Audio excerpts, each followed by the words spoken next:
Welcome once again to my channel tech JDPC. आप अभी के टाइम पे आप देखोगे तो एक मोबाइल में किसी भी मोबाइल उठा लो, उसके पीछे 2 कैमरा तो मिनिमम लगा रहता है। किसी किसी में 3 है, किसी किसी में 4 है। इतने सारे कैमरास की क्या ज़रूरत है?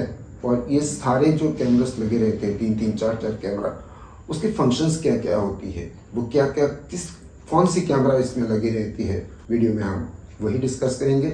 उसी के बारे में बात, चलो स्टार्ट कर देते हैं वीडियो को। Let's start. स्मार्टफोन में जितने भी कैमरास यूज की जाती है आजकल तो हर कंपनी एक मिड रेंज मोबाइल में भी 3 कैमरा तो मिनिमम देता है।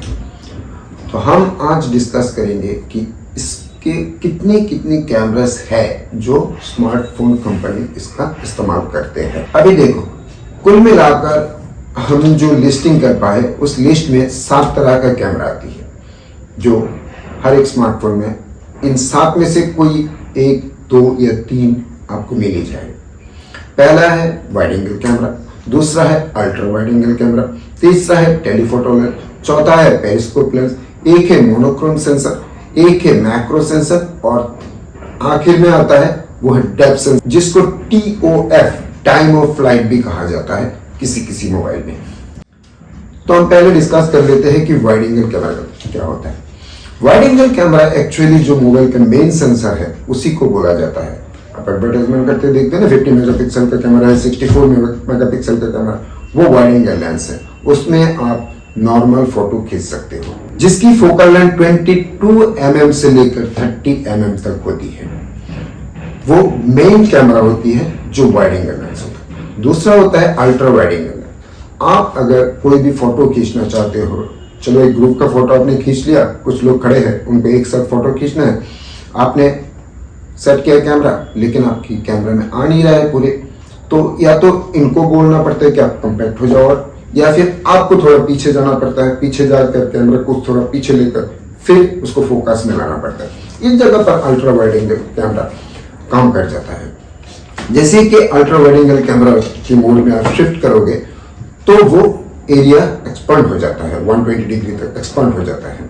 इसकी फोकल लेंथ 12 mm से लेकर 18 mm तक होती है। ये ultra wide camera viewing angle तो बड़ा कर देता है, लेकिन उसमें डिस्टॉर्शन आ जाती है। कभी कभार ऐसा करता है कि बड़ा बिल्डिंग है तो उसको कंपैक्ट कर देता है, टेढ़ा कर देता है, या कर्व शेप आ जाता है। फिर आ जाते हैं हम टेलीफोटो लेंस के बारे में। वो महंगी फोनों में लगे रहते हैं, जैसे फ्लैगशिप मोबाइल होता है, सैमसंग के फ्लैगशिप मोबाइल होते हैं, 70 से अगर के ऊपर जो फ्लैगशिप मोबाइल S सीरीज के मोबाइल हो, उनमें लगे रहते हैं टेलीफोटो लेंस, क्योंकि ये बहुत महंगी होती है ये टेलीफोटो लेंस। या आईफोन में भी बेस वेरिएंट में टेलीफोटो लेंस देते नहीं है। आप 11 में ले लो, 12 में ले लो, 13 में ले लो, वो प्रो वेरिएंट में जाओगे या प्रो मैक्स में जाओगे, वहीं पर आपको टेलीफोटो लेंस मिलेगा। टेलीफोटो लेंस का फंक्शन क्या होता है? वो एक्चुअली दूर की चीज, नाम से ही समझ में आ जाता है, वो दूर की चीजों को पास ले आता है। और ये तो हम नॉर्मल कैमरे से भी कर सकते हैं जूम करके, लेकिन वो डिजिटल जूम होता है।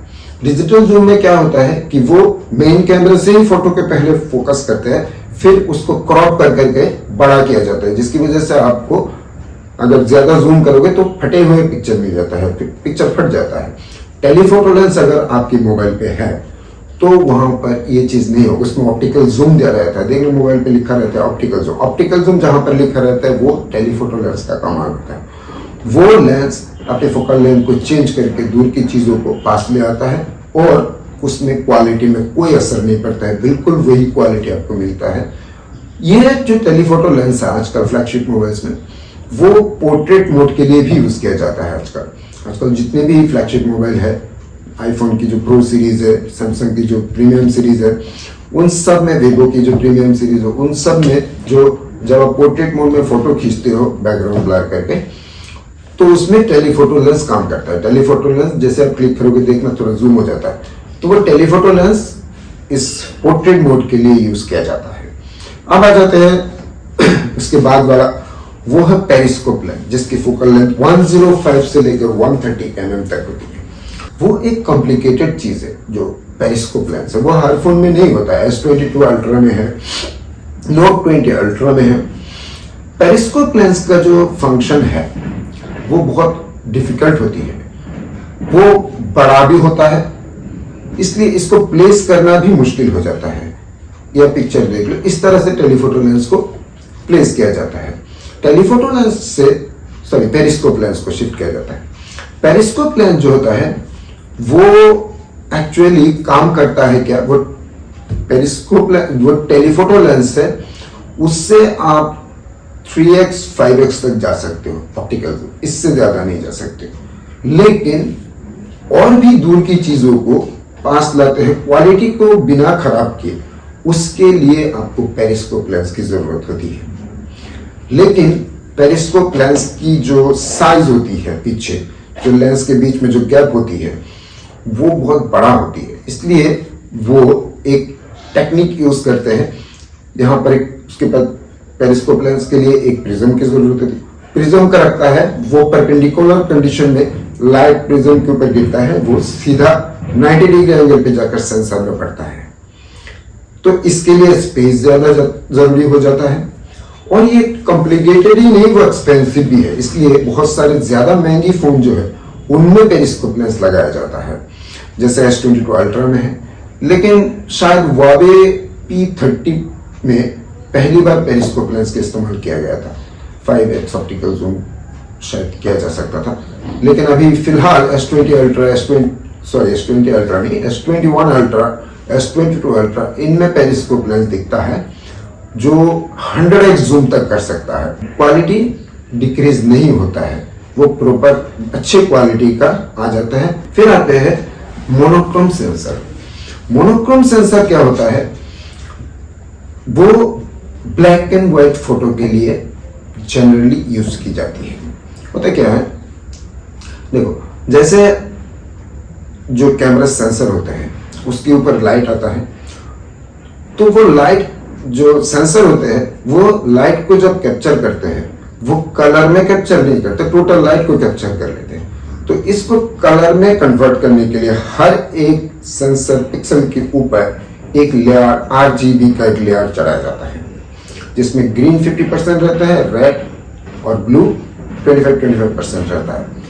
तो इससे क्या होता है कि जब भी सेंसर के ऊपर लाइट गिरता है तो जो रेड सेंसर है वो रेड लाइट को एक्सेप्ट करता है, बाकी को रिफ्लेक्ट कर देता है। ब्लू वाले ब्लू को एक्सेप्ट करता है, बाकी को रिफ्लेक्ट कर देता है। इससे ये होता है कि काफी ज्यादा फोटो की क्वालिटी में चेंज आ जाता है, क्योंकि काफी ज्यादा लाइट जो है वो वेस्ट हो जाता है, काफी ज्यादा इंफॉर्मेशन रिफ्लेक्ट होने के बाद वेस्ट हो जाता है। तो जो लो लाइट में अगर आप फोटो खींचोगे तो इतना ज्यादा वेस्ट होने के बाद आपको फोटो अच्छी नहीं आएगी। वही पर मोनोक्रोम सेंसर काम आ जाता है। मोनोक्रोम सेंसर में क्या होता है, कोई जो RGB का लेयर है वो नहीं रहता है, वो पूरे लाइट को जो भी आते हैं वो कलर में तो कोई दिक्कत नहीं है, वो तो सभी कलर एक्सेप्ट कर लेता है, उसके पास कलर का कोई ऑप्शन ही नहीं है, वो सीधा पूरे लाइट को एक्सेप्ट कर लेता है। पूरे लाइट को ये एक पिक्सल ले लेता है, जितना भी लाइट उसके अंदर आता है वो कुछ भी रिफ्लेक्ट नहीं होता, पूरा का पूरा ले लेता है। उससे हो जाता है कि उसकी फोटोग्राफिक क्वालिटी जो है बहुत अच्छी हो जाती है। जैसे कि OnePlus 9 Pro में आप देखोगे उसमें एक एक्सपांड मोड है, उसके अंदर ब्लैक एंड व्हाइट फोटो खींचने का एक ऑप्शन रहता है, उसमें मैक्रो लेंस भी है, मोनोक्रोम लेंस भी है। तो उसमें जब आप फोटो खींचोगे वो ब्लैक एंड व्हाइट आएगा, लेकिन उसकी शार्पनेस डिटेल्स बहुत अच्छी आएगी।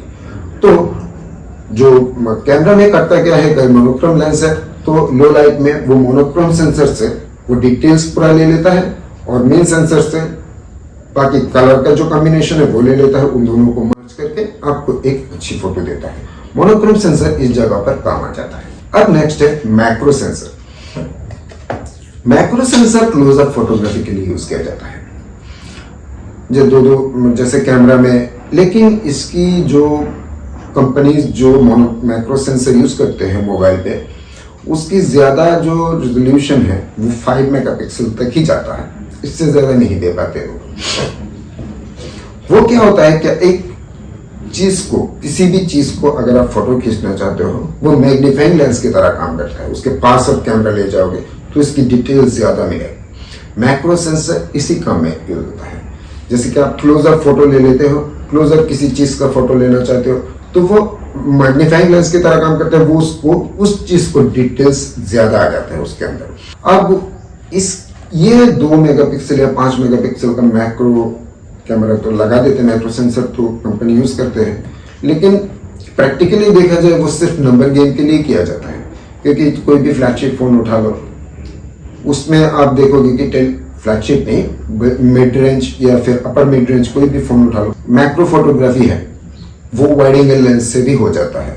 और वो ये 2 मेगापिक्सल या 5 मेगापिक्सल की जो 2 मेगापिक्सल या 5 मेगापिक्सल की जो मैक्रो सेंसर मोबाइल में लगे हो तो उससे बहुत अच्छा आता है, क्योंकि वाइड एंगल की जो कैमरा की जो रेजोल्यूशन है बहुत ज्यादा होती है, 12 मेगापिक्सल, 14 मेगापिक्सल, 8 मेगापिक्सल ऐसा होता है। उससे क्या होता है कि जो आप क्लोजअप फोटो लोगे अगर मैक्रो मोड में, तो ये 2 मेगापिक्सल या 5 मेगापिक्सल की मैक्रो सेंसर से तो बेहतर है।